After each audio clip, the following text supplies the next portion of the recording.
저는 지난 9월부터 지금까지 거꾸로 사는 사람들이란 제목으로 하나님의 말씀을 전하고 있습니다.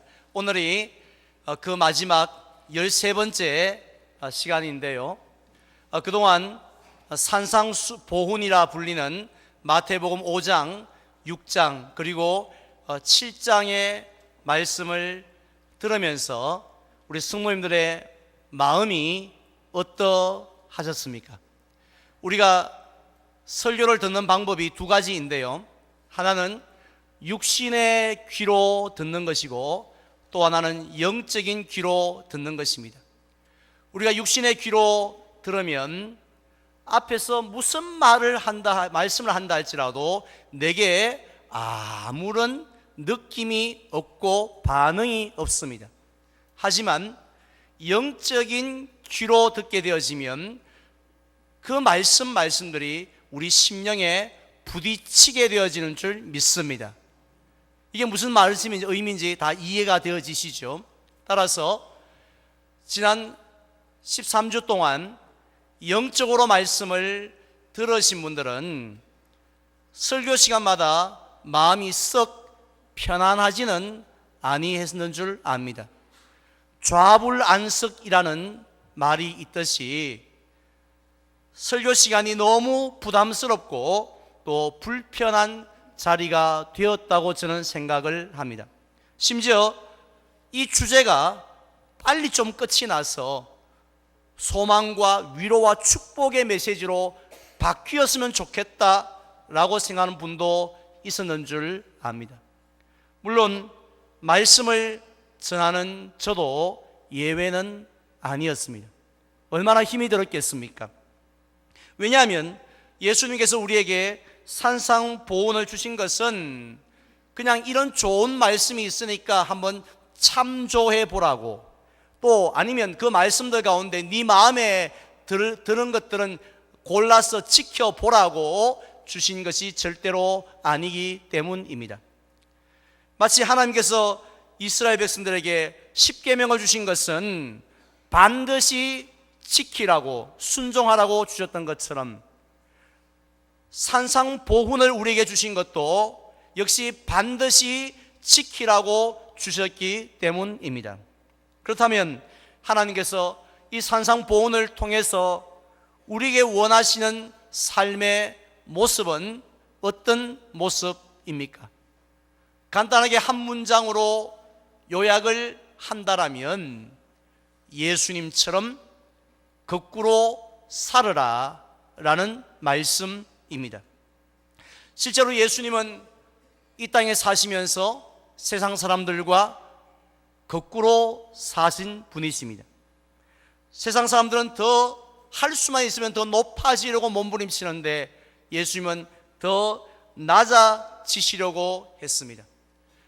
세상 사람들은 할 수만 있으면 더 유명해지려고 하는데 예수님은 무명해지려고 했습니다. 세상 사람들은 눈에 보이는 것은 닥치는 대로 다 가지려고 하는데 그럼에도 불구하고 I'm hungry, 배가 고프다고 말을 하는데 예수님은 다 내어주시려고 하셨습니다. 그래서 우리 같은 죄인을 위해서 십자가 위에서 자기 생명까지도 내어주셨는 줄 믿으시기를 바랍니다. 자, 이러한 예수님께서 베드로를 비롯한 제자들을 부를 때에 어떻게 말씀을 하셨습니까? Follow me, 나를 따라오라고 말씀하셨습니다. 내가 어떻게 살아가는지 뒤에서 응원만 좀 해다오, 박수만 쳐다오, 구경만 해다오 말씀하셨던 것이 아니라 너도 나와 똑같이 자기를 부인하고 자기 십자가를 지고 나를 따라오라고 그렇게 말씀을 하셨습니다. 이 말씀은 오늘 저와 여러분들에게도 예수님께서 동일하게 주시는 말씀입니다. 우리에게도 역시 따라오라고 말씀을 하십니다. 오늘날 한국교회의 가장 큰 문제가 무엇입니까? 아니, 저와 여러분들의 신앙생활의 가장 큰 문제가 무엇입니까? 수많은 문제들로 우리가 영적인 중병을 앓고 있습니다만은 가장 큰 문제는 성도들이 예수님의 가르침대로 살지 않는다는 데 있는 것이 아니겠습니까? 예수님을 믿기는 믿습니다. 신앙 고백은 자주 합니다. 그런데 중요한 것은 예수님의 가르침대로는 살지 않는다는 것입니다. 입술로는 주여 주여라고 얼마나 많이 부릅니까? 예수 우리 왕이여 찬송합니다. 십자가를 지겠습니다라고 헌신도 자주 합니다. 그런데 실제로는 예수님의 가르침대로 사는 것이 아니라 세상의 가르침대로 살아갑니다. 예수님의 뜻대로 순종하는 것이 아니라 자기가 하고 싶은 대로 그렇게 살아가고 있습니다. 그래서 이 땅에 교회가 이렇게 많고 목사와 장로들이 그렇게 많고 성도들이 1000만이 넘는다고 하지만 세상은 여전히 변화되지 않고 있습니다. 아니, 오히려 점점 더 어두워져 가고 썩어져 가고 있지 않습니까? 그래서 저는 언젠가 기회가 되어지면 우리 교회 차량 스티커 뒷유리에 붙이는 문구를 좀 바꾸었으면 좋겠다 하는 생각을 이번에 하게 되었습니다. 지금은 뭐죠? 즐거운 사람들입니다. 우리가 주 안에서 아무것도 염려하지 않고 즐거워하며 사는 사람들, 얼마나 잘 사는 사람들입니까? 얼마나 제대로 사는 사람들입니까? 그런데 예수님처럼 세상과 거꾸로 살아가는 사람들, 얼마나 멋있는 말입니까? 진짜 이런 사람들이 하나님께서 사람들이 볼 때는 가난하다라고 말할지 모르겠지만 하나님께서 보실 때에 진짜 잘 사는 사람인 줄로 믿습니다. 그렇다면 우리에게 주신 산상보훈은 어떻게 시작을 합니까? 심령이 가난한 자는 복이 있나니 라는 팔복으로 시작을 하는데요, 우리는 흔히 이 팔복은 8가지의 귀한 복을 받을 수 있는 방법 또는 비결이라고 생각을 하고 이 말씀을 읽습니다. 그래서 내가 천국에 들어가는 그 복을 받기 위해서는 심령이 가난해져야지 하고 결심하고요, 땅을 기업으로 차지하기 위해서는 내가 온유한 사람이 되어야지 하고 또 그렇게 결단을 합니다. 그런데 그게 우리 뜻대로 잘 됩니까? 그러니까 결단하고 또 실망하고 결단하고 또 낙심을 하며 이 말씀을 봅니다. 그런데 실제로 원래 이 팔복의 말씀을 우리에게 주신 것은 바로 복의 기준을 가르쳐 주시기 위함이었습니다. 즉 어떤 사람이 진짜 복이 있는 사람인가 하는 것을 가르쳐 주시기 위함입니다. 세상 사람들은 뭘 많이 소유하고 있으면 복이 있다고 하지 않습니까? 돈이 많든지 건강이 많든지 권력이 많든지 효도 잘하는 자식이 많든지 이러면 야, 복이 있다라고 생각을 합니다. 그런데 시편 1편을 보십시오. 복 있는 사람은 그런 사람이라고 말씀을 하지 않았습니다. 예수님께서 말씀하신 이 팔복에도 보면은 복이 있는 사람은 우리가 알고 있는 그런 조건을 가진 사람이 복이 있는 사람이 절대로 아니라고, 속지 말라고 말씀을 하고 있습니다. 어떤 사람이 복이 있다고 했습니까? 결국 예수님처럼 세상을 거꾸로 사는 사람이 복이 있다고 했습니다. 예수님처럼 살아야 된다고 하니 하루 종일 교회에서 엎드려서 기도하는 사람이라고, 말씀 읽는 성경 십독하는 사람이라고 생각하시면 안 됩니다. 예수님처럼 사는 사람들은 산상보훈에 보면 이런 사람들입니다. 이기적으로 사는 것이 아니라 이타적으로 세상의 빛과 소금으로 사는 사람들이 예수님처럼 사는 사람들입니다. 원수를 미워할 수 있지만 도리어 사랑하는 사람들입니다. 외식하면서 사는 사람이 아니라 겉과 속이 똑같은 진실된 사람들입니다. 보물을 땅에 쌓아두는 것이 아니라 하늘에 쌓아두는 사람들이 예수님처럼 사는 사람들입니다.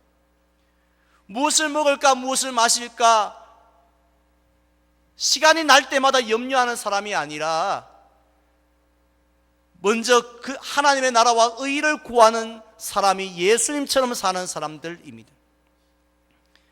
특히 다른 사람의 눈에 조그만 티가 발견되면 그것 못 빼가지고 그냥 안달인 사람이 아니라 그 전에 먼저 자기 눈에 있는 엄청나게 큰 들보를 빼려고 몸부림치는 사람이 예수님처럼 사는 사람들입니다. 많은 사람들이 몰려가는 넓은 문이 아니라 찾는 사람이 적은 좁은 문으로 들어가려고 애쓰는 사람이 예수님처럼 사는 사람입니다. 여쭤보겠습니다. 여러분들은 예수님처럼 살고 계십니까? 세상 사람들은 예수님처럼 사는 사람들을 향하여 절대로 박수를 치지 않아요. 부러워하지도 않습니다. 칭찬하지도 않습니다. 오히려 비웃고 있습니다. 조롱하고 있습니다. 아니, 한 번밖에 없는 인생을 왜 그렇게 사느냐고 하면서 우리를 바보라고 말할지도 모르겠습니다. 그런데 오늘 이 산상보훈에 나오는 예수님의 설교의 마지막 결론 부분인 오늘 본문에서 예수님은 어떤 말씀으로 마지막 결론을 내리고 있습니까? 서론에서 말씀하셨던 것, 서론 8복에서 말씀하셨던 것과 똑같이 이 결론에서도 예수님은 세상을 거꾸로 사는 사람들이 역시 복이 있다고, 따라서 흔들리지 말고 끝까지 그 길을 걸어가라 라고 우리에게 마지막으로 말씀을 하고 있습니다. 그렇다면 왜 예수님처럼 사는 사람이 복이 있다고 예수님은 말씀했습니까? 오늘 시간 관계에서 다 읽지는 않았지만 15절 이하부터 마지막 부분을 보게 되어지면 두 가지 이유 때문에 복이 있다고 하셨는데, 먼저 첫 번째로 예수님처럼 사는 사람이 복이 있는 이유는 한번 따라할까요? 좋은 나무와 같기 때문이다.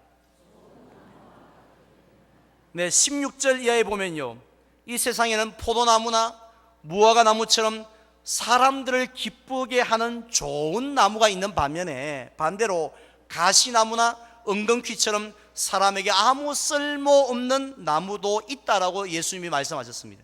그런데 우리가 어린 나무를 파는 그 묘목시장에 가보면 어떻습니까?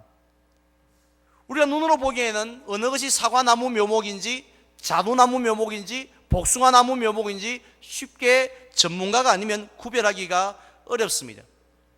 또 같은 사과나무 중에서도 어느 나무가 좋은 나무인지 어느 나무가 나쁜 나무인지 쉽게 구별하기가 어렵다는 거지요. 그런데 무엇을 보면 정확하게 100% 정확하게 알 수가 있습니까? 그 나무가 자라서 열매를 맺게 되어지면, 이야, 이 나무가 진짜 좋은 나무가 맞네 하고 알게 되어지고, 이 나무는 쓸모없는 나무를 찍어버려야겠다, 이렇게 알게 되어진다는 것이. 우리 사람도 마찬가지라고 예수님은 말씀하고 있습니다. 이 세상에 수많은 사람들이 살아가고 있고 수많은 성도들이 지금 이 자리에서 예배를 드리고 있는데요, 하나님을 기쁘시게 하는 좋은 나무 같은 사람이 있고, 반대로 하나님께 아무런 쓸모도 없는 그런 나쁜 나무 같은 사람도 있다는 말씀 아닙니까? 그런데 우리가 이 사람의 외모로 볼 때는 어떤 사람이 좋은 나무 같은 사람인지, 누가 나쁜 나무 같은 사람인지 우리가 쉽게 판단하기가 어렵다는 것이에요. 우리 여자들은 그런 말 하잖아요. 느낌이 있어. 여자만의 특별한 촉이 있어, 촉 하면서 그 촉에 대해서, 느낌에 대해서 신뢰하는 믿음이 얼마나 대단한지 모르겠지만, 그런데 실제로는 그렇지 않습니다. 그동안 우리가 외모로 사람을 얼마나 많이 판단해 보았습니까? 모태신앙이래. 우리는 그런 말을 듣고 판단을 했습니다. 교회에서 권사래, 시어머니가 권사래, 그런 말을 듣고 우리가 판단을 많이 했습니다. 심지어는 그가 하는 말들 다 은혜지요, 주의 뜻 아닙니까? 이런 말들을 통해서 이 사람 대단한가 본데 하고 우리가 생각을 했죠. 입만 열면 이웃 사랑이 중요한 거 아닙니까? 그런 말에 어이구 대단한 사람이다 생각들을 많이 했죠. 하지만 우리가 뒤통수를 맞은 적이 한두 번입니까? 우리가 그것 보고 판단하다가 상처를 받은 적이 어디 한두 번이던가요?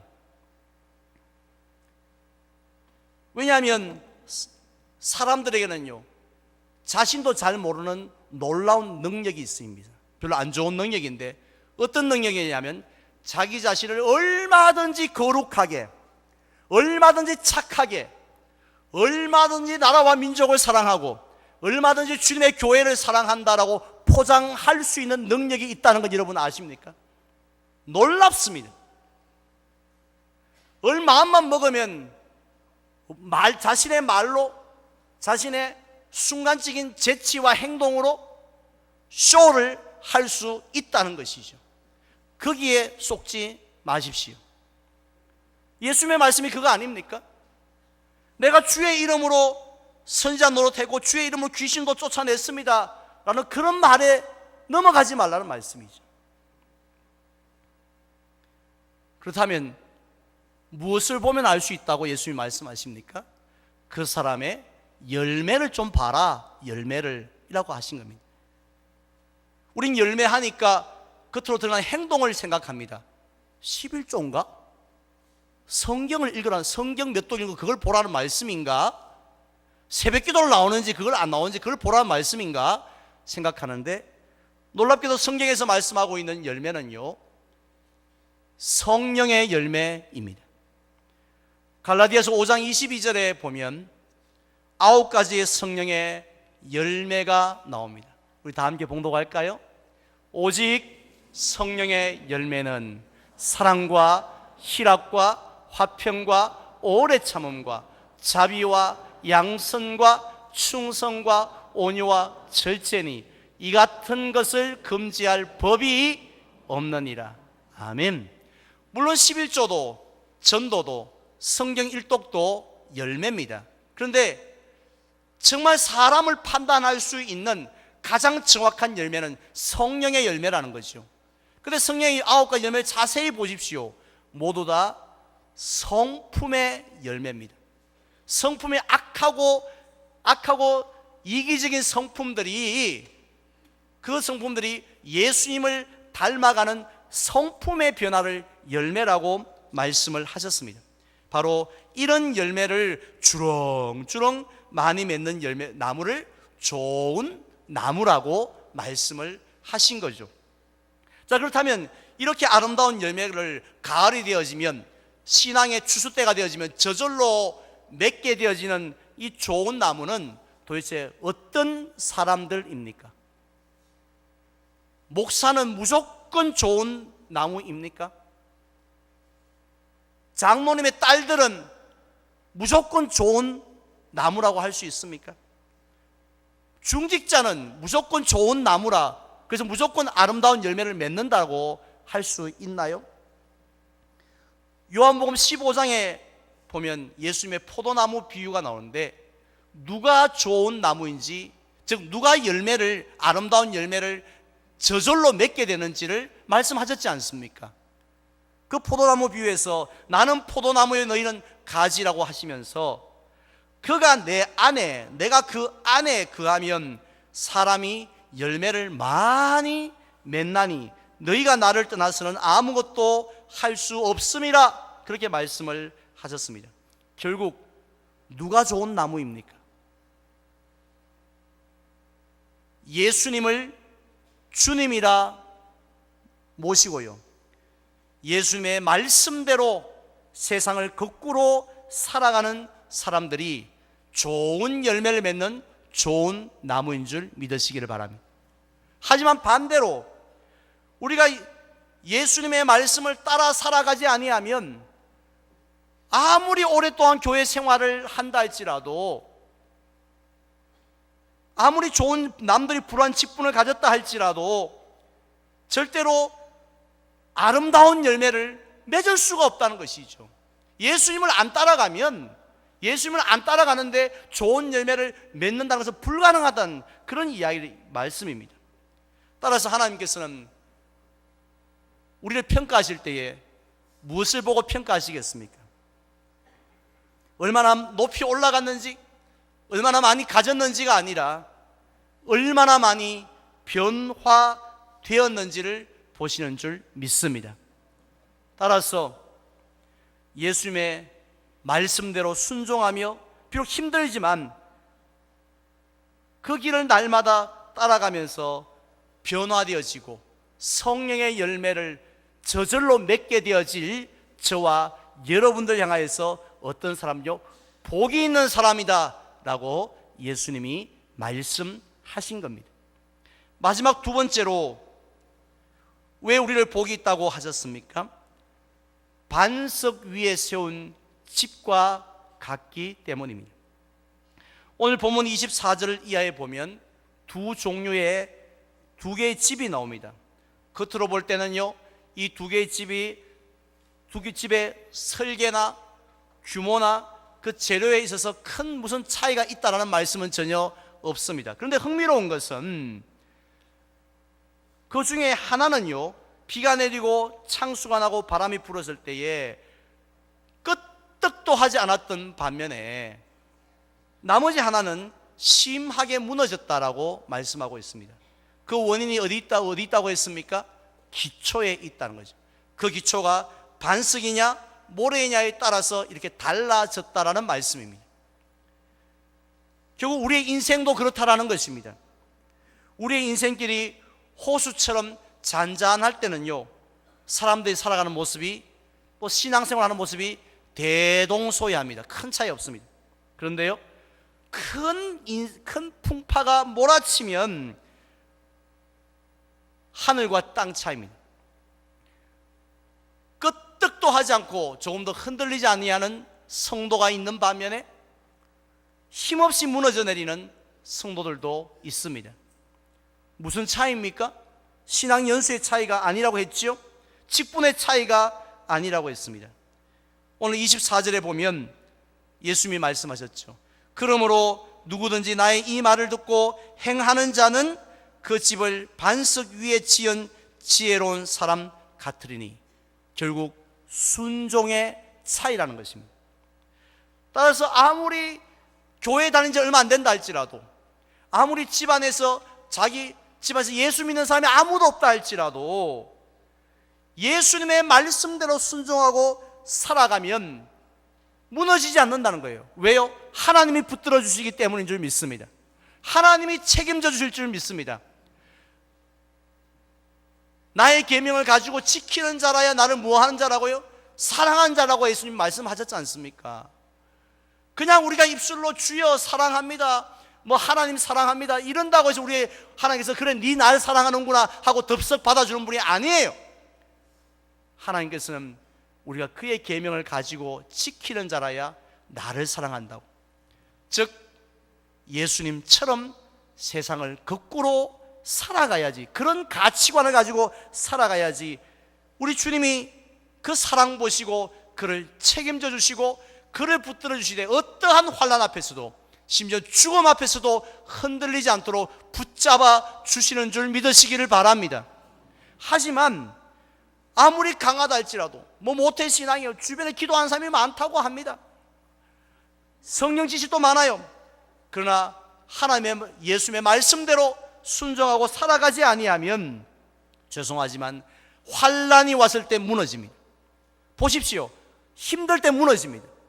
평상시에는 멀쩡하게 있던 사람이, 모래 위에 지은 집처럼요, 평상시에 멀쩡하게 있던 사람이 조그마한 바람 앞에 힘없이 무너지는 것, 말씀대로 순종하지 않고 하나님이 함께 하시지 않기 때문입니다.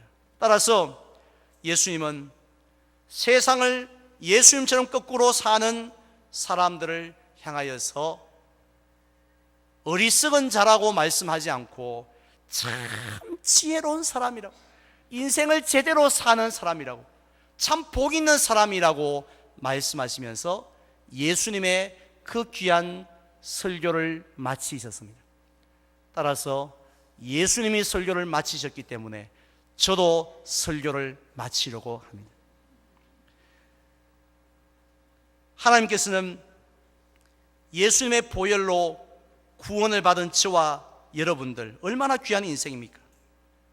우리들의 이 한 번뿐인 인생을 복 없는 사람이 인생이 아니라 복 있는 사람으로 살기를 원하시지 않겠습니까? 어리석은 사람의 모습으로 사는 인생이 아니라 지혜롭게 살기를 원하시지 않겠어요? 왜냐하면 우리는 예수님의 핏값으로 구원받은 사람들이기 때문에 그냥 살기를 원치 않습니다.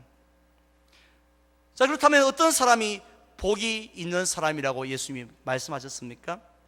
좋은 나무처럼요, 성령의 아름다운 9가지 열매를 풍성하게 맺는 사람을 보고 복이 있다라고 하셨고, 또 인생의 거친 풍파 앞에서도 반석 위에 지은 집처럼 무너지지 않는 그 성도를 복이 있고 지혜롭다고 말씀하셨습니다. 이런 복된 인생을 살기 위해서 저와 여러분들이 해야 될 일이 무엇인가요? 다시 한 번 더 말씀드리지만 예수님처럼 거꾸로 사는 길뿐입니다. 따라서 우리는 순간순간 자신에게 물어보아야 합니다. 내가 지금 제대로 살고 있는지, 내가 지금 제대로 가고 있는지, 서울을 가야 되는데 엉뚱하게 내가 부산으로 가고 있지 않는지 내 방향성을 늘 점검을 해야 합니다. 예수님처럼 거꾸로 살고 있는가? 아니면 세상 사람들과 성도라는 신분은 가졌는데, 구원을 받았는데 세상 사람들과 똑같이 살아가고 있지는 않는가? 순간순간 자신을 점검하셔야 된다는 것입니다. 저는 지난 한 주간 동안 기도원에 있는 동안에 하나님이 제게 너무 귀한 책을 한 권 읽게 하셨습니다. 저는 하나님께 남달리 주신 은혜가 있는데, 그것은 책을 통해서 저를 많이 변화시킨다는 거예요. 이번에 주어진 그 책을 통해서 저는 스스로에게 이렇게 점검하는 시간이 되었습니다. 나는 주인공인가? 세례 요한처럼 들러리인가? 내가 이 교회에 주인의 자리에 앉아 있는 것은 아닌가?